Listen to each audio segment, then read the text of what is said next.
This is Nathan Fantasy Football League Updates.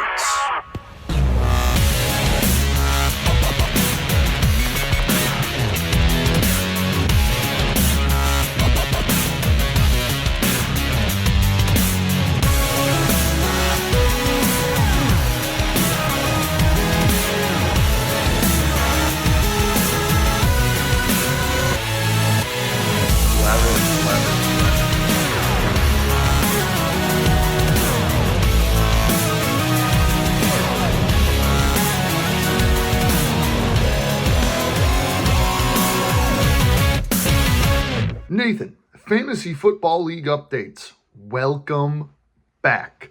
Rivalry week is in the books. And boy, was it an excellent week for those rivalries. We had some great matchups that were down to the wire. Some other ones that, well, weren't so close. But nonetheless, great week for them. I think everybody enjoyed the thrill of their rivalries, some more than others. But nonetheless, prizes were won, forfeits will be had. Let's find out winners and losers of week 6, and we'll get you that week 7 predictions coming up right around the corner. So let's jump in right into matchup number 1. It's the Zestmeisters taking on Lyndon the Crow in the Bunny Burrow Classic. And this one, well, it was a good time for the Zestmeisters. They win this one 134-88. Lyndon the Crow with the lowest score thus far this year. Pretty rough showing. And the Zestmeisters are 4-2. Yeah, you heard that right. They are 4-2. I don't think anybody would have expected that. They are cruising, and it's the quarterbacks leading the way. Patrick Mahomes, 31. Daniel Jones, 22. And then 16 from Sam Laporta. And the Raiders' defense, 17. Again, it really wouldn't have mattered because Lyndon the Crow had the worst play offensively of the season. But nonetheless, pretty good output from the Zestmeisters. And then Wan'Dale Robinson was the big miss off the bench this week with 20 fantasy points. On the other side, Lyndon the Crow, well, not much went right. Justin Fields started out your Sunday with 4 fantasy points when that offense was horrible. Dylan Gabriel, who you had to start with Kyler Murray being out, only 8. Ashton Jeanty was pretty much the only bright spot, 16 fantasy points and 14 for Chris Boswell. Those were your 2 leading scorers. Everybody else was single digits. So a big miss off the bench was Hollywood Brown with 20 fantasy points. Lyndon the Crow trying to get back on track. They fall to 3-3 and are now 3rd in the NFC, while the Zestmeisters are 2nd in the AFC. Wow. Matchup number 2, it's the Great American Rubber match. It was the Empire Strikes Back and the Bangkok Ball and Boas. This one was extremely close, a 5-point victory for the Empire Strikes Back.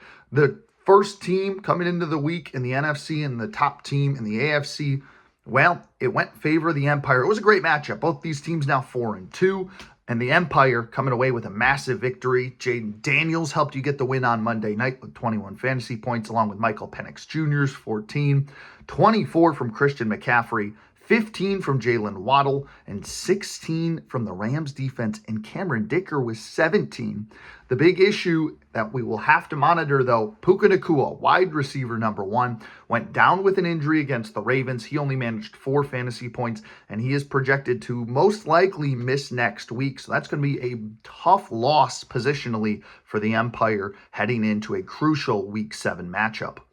Big miss off the bench, Travis Kelce with 13 would have been fine as a flex option or even as your starting tight end by 1 fantasy point. Not a lot of big misses so far from either side. For the Bangkok Ball and Boas, well, Sam Darnold and Aaron Rodgers both kind of showed out. 17 for Rodgers, 20 for Darnold.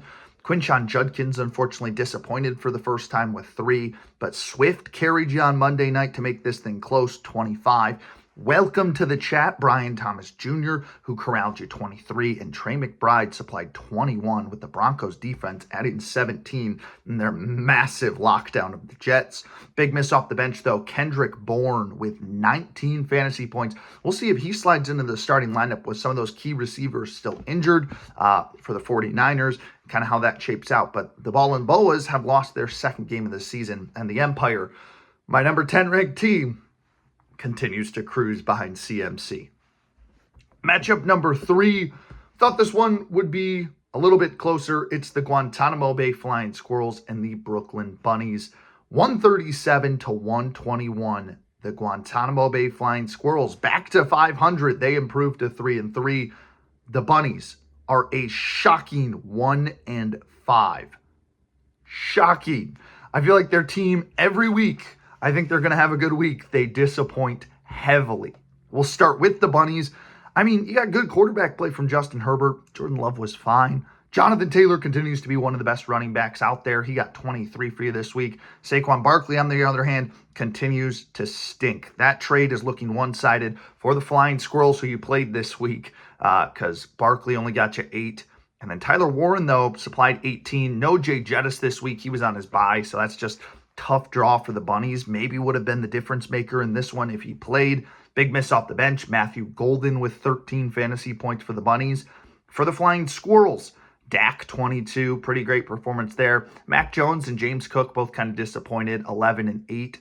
But Kyron Williams, 16, you'll take that. And Jackson Smith-Njigba, who the Bunnies traded for Saquon Barkley, along with Kyron Williams and a couple other pieces, 30. A 30 bomb. That's enough to get this one done for the Flying Squirrels, along with 19 from DK Metcalf. Big miss off the bench, Zach Ertz with 16 and 12 from Booper Bupp. Other than that, wow. I mean, just a surprising 1-5 start for the Brooklyn Bunnies. What is going on there? So the winner of that one, by the way, Buffalo Wild Wings. So congratulations to the Flying Squirrels. You will be enjoying great B-dubs. And the rubber match, well, that one's pizza. We move on to the Family Ties Bowl. The Michigan Avengers took on the Cancun Chameleons. I don't know if you could say even took on. The Cancun Chameleons, the 200 bomb, the 200 club is back. 206 to 107 route in rivalry week. The winner gets an awesome jersey. Hoping to get some photos of that here in the coming days or weeks for you all to see that. But the Cancun Chameleons, the best offense in the league the last 2 years, has continued to show up. And you're like, best offense in the league? Yeah. They the last team to get a 200 bomb last year, the final week of the playoffs, Cancun Chameleons, or last year the Iguanas, and last team to get it in the regular season, Zestmeisters, in 2023 in week 5. That's how long it's been since a 200 bomb happened in the regular season. So congratulations to the Cancun Chameleons. We're about to just mention everybody on your team. Well, maybe not Josh Allen, only 15 for him. Kind of disappointing. But Drake May, 27. 31 from Devon Achane. 17 from Rashad White. George Pickens had 31. A.J. Brown, 14. 12 from Tucker Kraft. Drake London had 31. Seahawks with 12. Brandon Aubrey with 9. Big miss off the bench, I guess you could say, was Ladd McConkey with 23 and Jamison Williams with 18. So still big fantasy points sitting on the bench, which is absolutely insane. A crazy performance from the Cancun Chameleons, who had 3 players score 31 fantasy points. That is brutal. This, on the other side for the Michigan Avengers, not much went well. Rico Dowdle kept you in the hundreds. 33 points from Rico Dowdle, 0 from Dalton Kincaid, who I believe missed the game, and there was no tight ends you could swap in. Brock Bowers was also injured. Big miss off the bench, Caleb Williams with 19. This marks the second largest blowout in league history. The other one, a blowout from the Empire Strikes Back in 2023, 224 to 109. Brutal. So the Michigan Avengers have been on the end of the 2 largest blowouts in league history. And welcome back to the 200 Club, Cancun Chameleons. We are excited to see the return of the 200-point club this season. But what a brutal thing for the Michigan Avengers, who are dealing with a lot of tough injuries right now. They fall to 3-3, while the Chameleons, a commanding 4-2 behind that incredible offense. Now we shift over to our final matchup, the Founders Classic, with the Founders Cup on the line. The Tucson Gila Monsters searching for their first win, while they take on the Rocky River Rough Riders. And let's just say, it's a winning day for the Tucson Gila Monsters.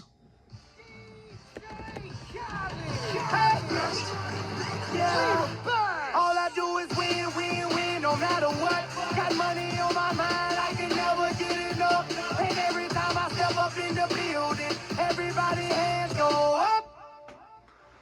And they stay there, and they stay there, and they stay there.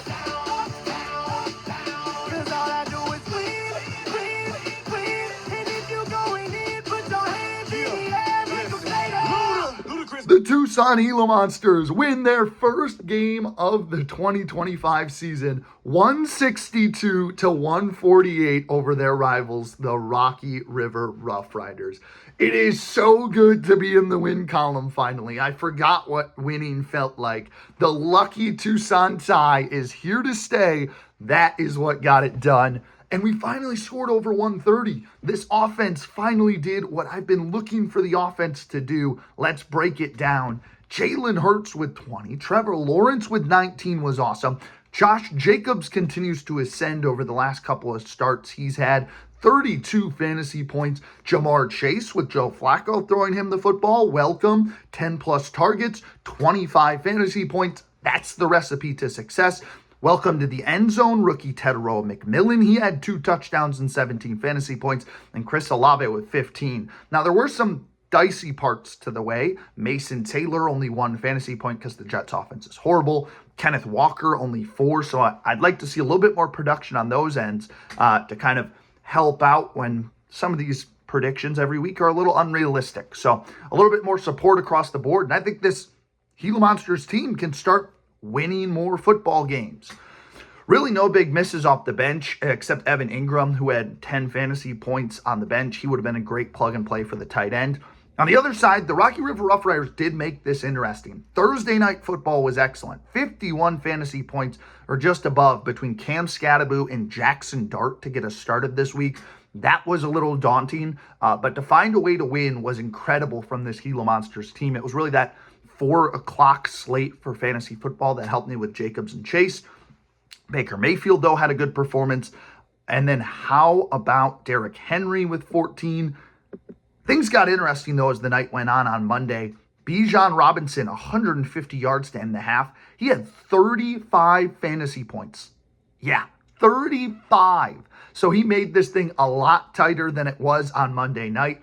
Definitely had me sweating a little bit. Am I going to lose in come from behind fashion for the second year in the row in the Founders Classic? Not this time. For just the second time, the Founders Cup will be coming home, and it will have the Tucson Gila Monsters across the glove of the cup.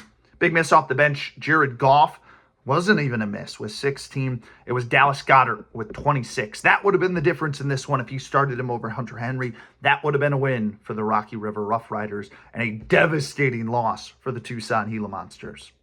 Well, there you go. We've been through all 5 matchups, and the Founders Cup is coming home. A win for the Gila Monsters gets us to 1-5, and it's only up from here. So that'll do it for our recap section of this one. Let's get you to my Week 7 predictions. All right, Week 7 rolls in as we begin our prediction segment of this week's episode. So we'll begin with matchup number 1. The Tucson Gila Monsters take on the Red Hot Zestmeisters. They're 4-2. The Gila Monsters 1-5.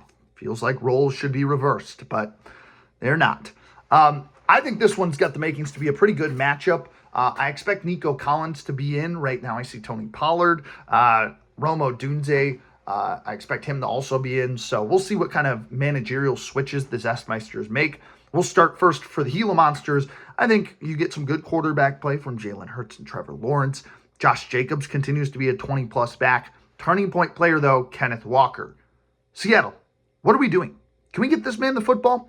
He is efficient when he runs the football, but you guys last week and other weeks have not given him goal line touches, which is essential to his success.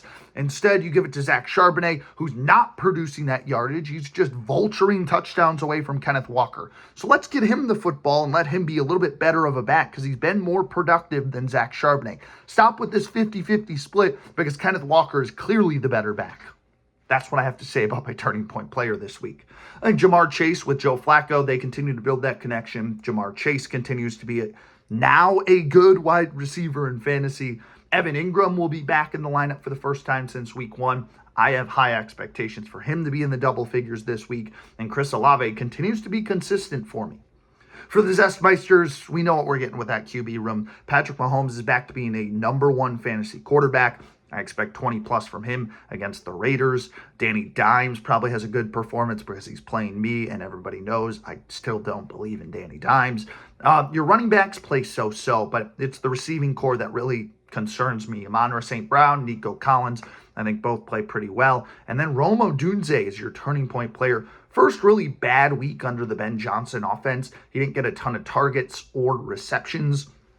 Can he bounce back, or are they kind of transitioning to a run-heavy look in the next couple of weeks? Don't quite know, because that run game got involved last week.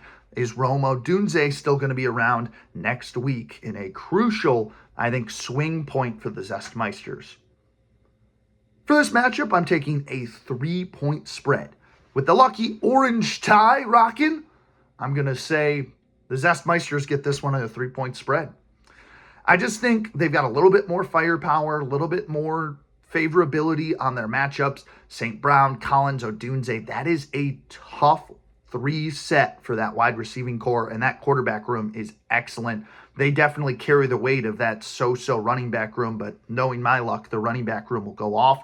I do think I'll have some bright spots. We'll be back above 130. We're going to start to figure it out, but I think it's just going to be a little bit too much offense for the Gila Monsters to handle. I think that 162 expectation from last week is a little bit harder to replicate. We move on to matchup number 2. This one, another fun one. 2 teams trying to right the ship after tough losses in their rivalry matchup. It's the Bangkok Ballin' Boas and Lyndon the Crow going at it. I think this one has a lot of swing implications on the line. The Ballin' Boas, they'll get CJ Stroud back. I think he has a good week along with Aaron Rodgers. I think DeAndre Swift and does so-so, but Quinshon Judkins is a player I think to really watch this week. They get the Miami Dolphins, not a great team, not a great defense. I think Judkins goes for 20 plus and a huge factor in this game. And then right now, CeeDee Lamb is slated to be questionable to play. He's your turning point player. Obviously, you have him in. This lineup is a ton better. You've got a lot of offensive firepower then. I have high expectations if CeeDee Lamb plays, but if he doesn't, that's a big swing push point-wise for this matchup between Lyndon the Crow and the Ballin' Boas. I think Brian Thomas Jr.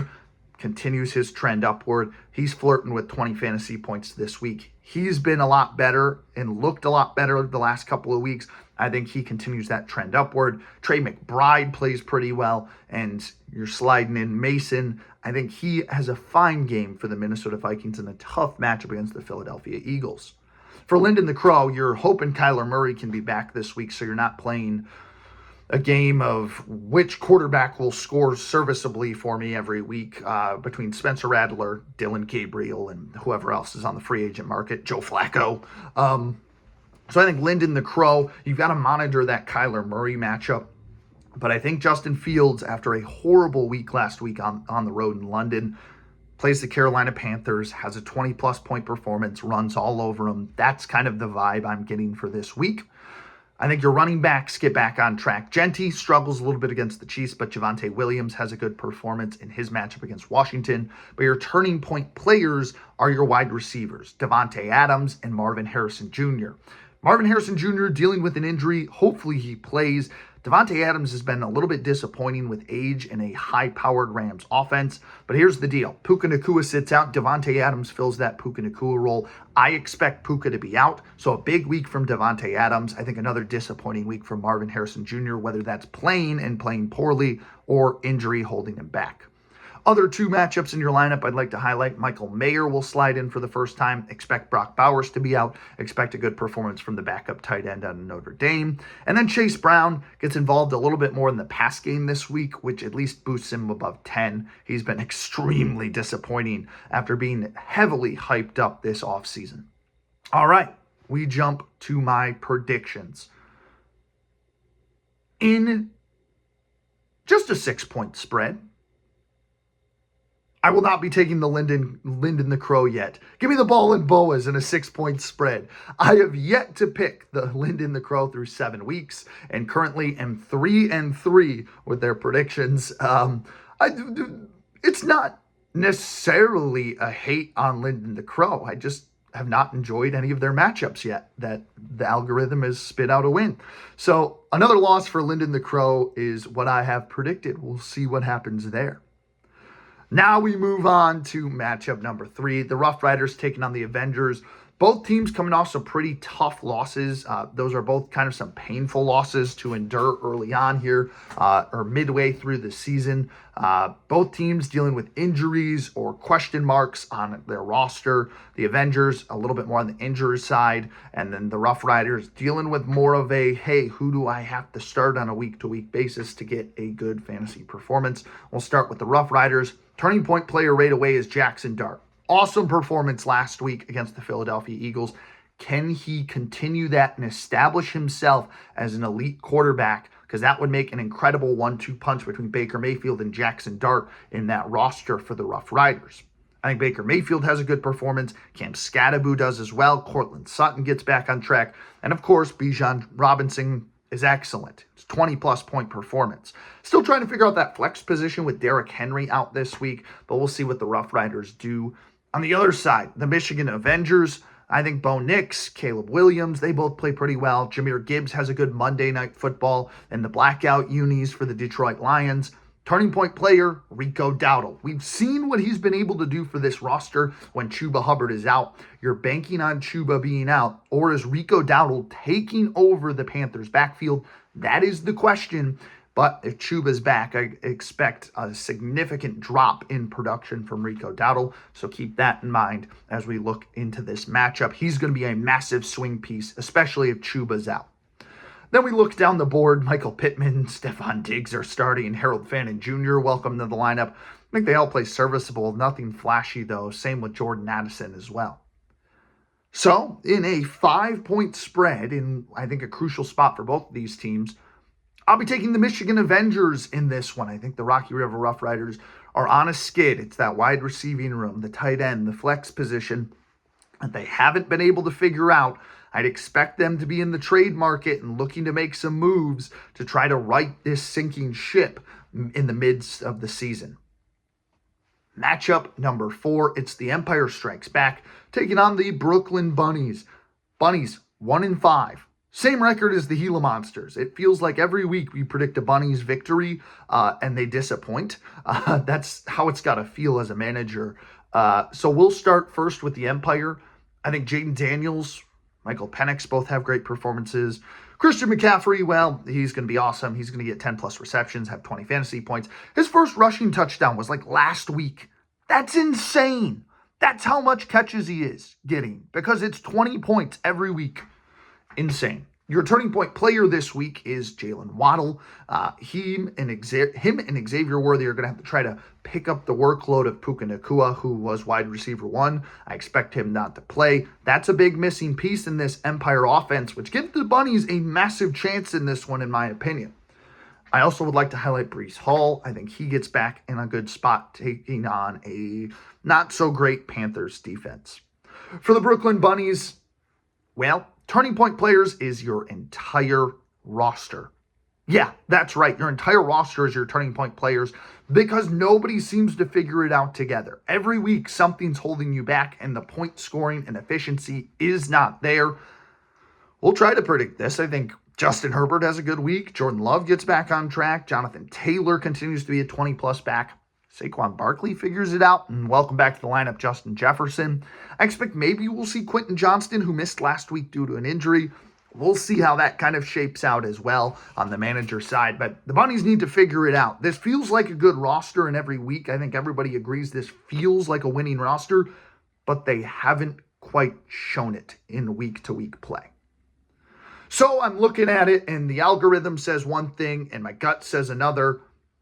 So in a 3-point spread, I'm going against the algorithm, giving the Empire Strikes Back. The Bunnies lose another matchup. I cannot keep picking them because it feels that these fantasy players produce every week because they don't. They're so fluctuating and they don't figure it out. So the Empire Strikes Back get a win over the Bunnies this week. We're against the algorithm in a short spread this week. So Empire improved to 5-2 in my books. The Bunnies fall to 1-6. Now we move on to the game of the week. This one I think is a fun one. Two offenses that are kind of on the ascension right now. It's the Cancun Chameleons and the Guantanamo Bay Flying Squirrels. Both of these teams have really started to figure it out offensively. The best offense in the league for the second year in a row, the Cancun Chameleons. They're the only member of the 200-point club in 2 years in the regular season. And now the Flying Squirrels are back to 3-3. They have a chance to be above 500. They're trying to figure it out.